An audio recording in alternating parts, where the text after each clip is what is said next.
নদিয়ার শান্তিপুরে ভাঙা রাসযাত্রাকে কেন্দ্র করে একের পর এক মোবাইল চুরির ঘটনা সামনে আসছিল।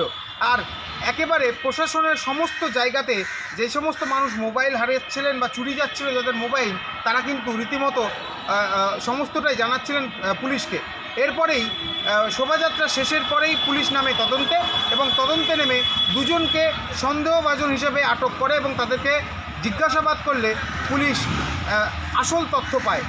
এই শোভাযাত্রা চলাকালীন বিভিন্ন জায়গা থেকে 17খানা মোবাইল চুরি করেছিল এই দুই যুবক, তার সঙ্গে আরও কেউ ছিল।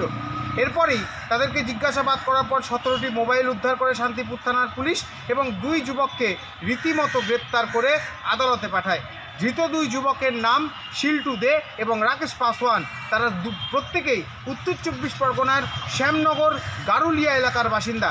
তাদের কাছে 7 দিনের পুলিশ হেফাজত চাওয়া হয়েছে আদালতের কাছে পুলিশের পক্ষ থেকে, এবং এই পুলিশ হেফাজতে থাকাকালীন আরও বিশেষ কিছু তথ্য উঠে আসবে বলে অনুমান করছে পুলিশ, এবং আরও যদি কোনো মোবাইল চুরি গিয়ে থাকে সেগুলিকেও পাওয়া যাবে বলে মনে করছে শান্তিপুর থানার পুলিশ।